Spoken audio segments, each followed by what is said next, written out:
တက်ကျင်တော့ရမယ်ထင်တယ်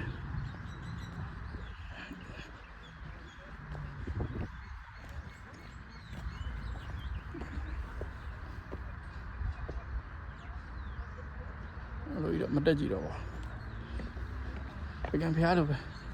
အများကြီးကျယ်ကြီးပဲဆို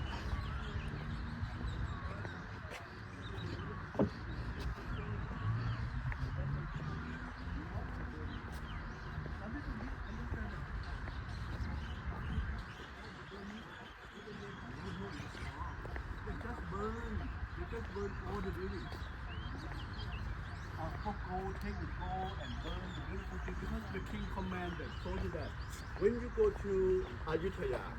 thing that you should do, burn down all the architecture, beautiful thing, don't care, palace, temple, anything. But the Buddha did not destroy. You will see many, they will not destroy the Buddha. But the Buddha hate the local.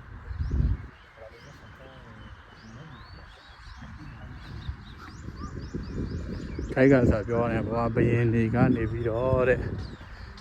ဒါမီးရှို့ခိုင်းတာမီးရှို့ခဲ့တာပေါ့ဆိုတဲ့ပုံစံမျိုးနဲ့ဝင်လာတယ်ဘာသာပြန်စကားပြန်လှုပ်ပေးနေတာကြားခဲ့ပါတယ်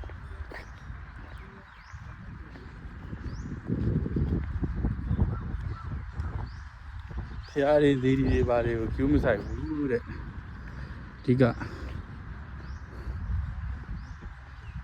စစ်နိုင်ဖို့ပဲလုပ်ခဲ့တာဆိုတဲ့ပုံစံမျိုးပေါ့ရှင်းပြနေရကြားခဲ့ပဲအဲ့လိုကြီးတော့အကောင်းတင်တာပဲ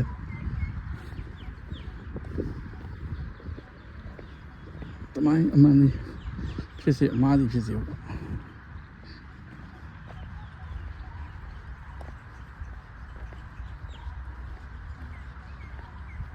ဒီအရေး idea လေးတော့သဘောကျအဲ့မီးလုံးနဲ့ထုံးတာတစ်ကိုင်းကြောက်တွေပါတယ်မထိအောင်လို့အပြည့်သီးအောင်လို့မီးလုံးလေးတွေမှာအလှသဘောမျိုးနဲ့ပေါ့ကာကွယ်တဲ့သဘောမျိုးနဲ့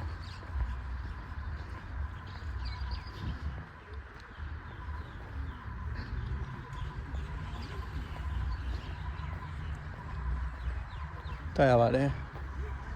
တဘာဝ